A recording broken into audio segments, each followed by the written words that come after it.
Hello everyone, today I will tell you about the forbidden love of a 15-year-old girl and a 30-year-old guy. This is a retelling of the 1992 film called Lover. Colonial Vietnam of the 30s, a 15-year-old girl from a poor French family living in Vietnam returns by ferry to a boarding school for girls located in Saigon. In this film, by the way, the main characters have no names.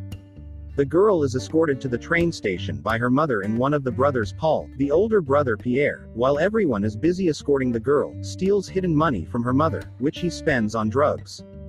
Following the bus, a black car enters the ferry, the driver of which gets out and opens the door to the passenger sitting in the back seat. Getting out of the car, the guy approaches the girl, he takes out cigarettes and offers her, but she refuses.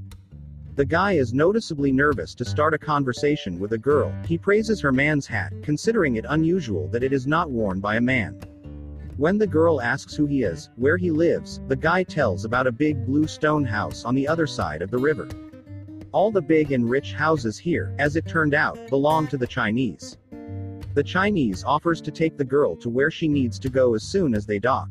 In the car, the guy asks what the girl is doing in Saigon. According to her, she is studying in the 11th grade, deceiving that she is 17, and lives in a boarding school for girls, coming home only for the holidays, from which she is returning at the moment. Noticing that the girl's hand is lying on the seat, the Chinese carefully puts his hand next to her, after which he begins to touch her with his finger and gently strokes, and then passionately squeezes it. When the car pulls up to the boarding house, the Chinese is already stroking the girl's leg. Getting out of the car, she says goodbye to the guy, and he silently follows her with his eyes. At boarding school, a girl tells her immodest friend Helen that a stranger gave her a ride, and that's why she arrived so early this time. Helen also has something to tell. One of the pupils of the boarding school sold herself outside the walls of the institution to anyone. The girl dreamily says that she would also not refuse to give herself to a stranger. Helen admits that it is better to be a prostitute than to take care of lepers, because there are rumors at the boarding school that after training they will be sent to the infirmaries to care for the sick. Going to school in the morning, the girl notices the car of a Chinese man who is standing at the school. She goes to the back door of the car and kisses the window behind which the Chinese man is sitting, and then runs to school.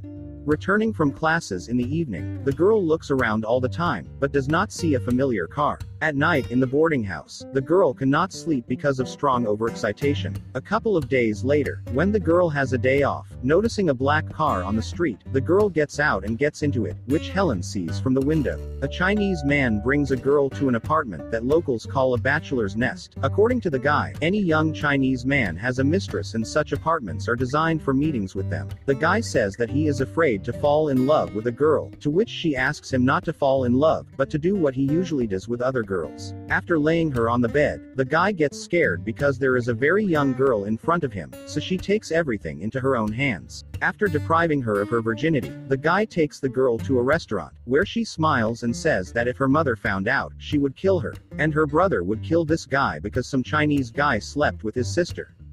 The girl's mother said that if a girl loses her virginity before the wedding, then she is simply not destined to find a husband, because it is a shame. The guy confirms her words. He gives an example. If he wanted to marry her, he would not be allowed to do it, because the girl has already been dishonored, their society does not accept it, and a marriage between them would be impossible. The girl is glad to hear this, since she does not like the Chinese in principle. In the morning, at the exit of the boarding house, the girl is already waiting for the guy's driver. He brings her to the same area where the apartment of the Chinese bachelor is located. When she meets the guy, immediately starts kissing him, after which they have sex right on the doorstep, under the voices of random passers-by passing by the apartment. Every day after classes, they meet in the guy's apartment, which she tells her friend about. She returns to her village for the holidays, arriving in her Chinese lover's car, which the girl's mother sees.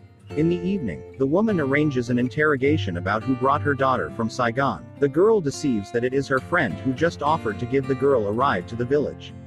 The mother says that she received a telegram from the boarding house, which says that the girl did not spend the night there for several days. The girl also has an excuse for this. The girl said that those nights at the boarding school were hot, and the fans did not work. Pierre offers to beat the girl for the fact that she most likely spends nights with her friend. Since her mother does not believe her, the girl asks to pick her up from boarding school. Some time passes, and when the woman calms down, she asks to introduce the girl to her friend. They meet at a restaurant. It seems that no one listens to the Chinese's story, as everyone greedily devours a delicious dinner. After eating his fill, Pierre offers to go to a pub where you can dance. After looking at the bill, he hands it to the girl, and she hands it to the Chinese. Seeing a purse full of money, the girl's mother starts laughing hysterically. They come to the pub, where after dancing Pierre begins to bully the Chinese, provoking him to fight. The girl and Paul are going to dance. The mother starts crying next to the Chinese, because she is ashamed of the behavior of the children. After dancing, the guy brings the girl to his bachelor apartment, where he uses her dirty.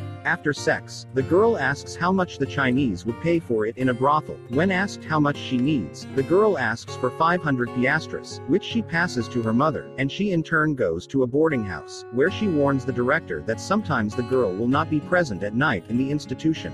After meeting a guy, the girl says that no one talks to her at school, as the parents of other children gossip about her relationship with an adult Chinese, but the guy thinks that the girl thinks a lot about it and suggests that she relax. A few days later, the Asian goes to his father, who is very ill and has been bedridden for several years. The guy asks his father for his blessing to marry a young French woman, but the father refuses, because 10 years ago he agreed with the parents of one girl that his son would be her husband, and nothing can prevent it. The guy tells the girl about it. The father will never allow him to marry a white girl and can deprive him of all his money, but the guy does not want that.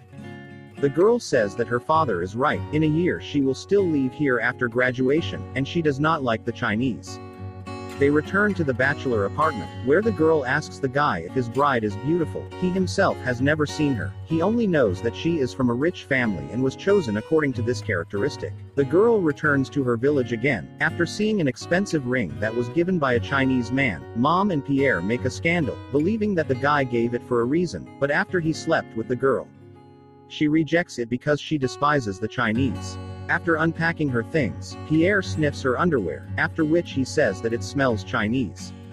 The guy starts beating the girl to get a confession out of her. After a while, Pierre leaves for France. Mom can no longer pay for his antics, and the theft of money has already got her, so she decided to send him away. Late in the evening, the girl comes to the Chinese. The guy is busy smoking opium without drying out, because his heart is broken because of the girl's confession that she does not love him.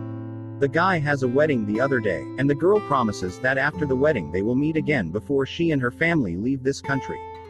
After the Chinese man's wedding, the girl goes home, where she learns from her mother that the guy is not as bad as she thought. He paid off all Pierrot's debts and paid for their departure to France. The girl goes to Saigon. She enters the Chinese man's apartment, where she sits until the evening, waiting for him, but, not waiting, returns home. The day of departure for France comes. Standing on the deck of the ship, the girl notices the same painfully familiar black car, although it was difficult to see it, but still inside the car you could see the silhouette of a guy. The girl stared at him until the car was out of sight.